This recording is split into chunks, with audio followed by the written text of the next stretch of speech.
How to share your profile on Snapchat to Instagram. Hello guys, in today's video I'm going to show you how to share your profile on Snapchat to Instagram.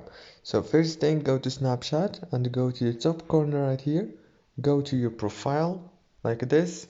Now this is my profile, as you can see. Now all what you have to do to share it to Instagram is by clicking here. Click here in the top, click on this icon. Now as you can see right here, you will find many options, and here is the Instagram option. Click on it and you will be able to share it to Instagram directly. Easy and fast.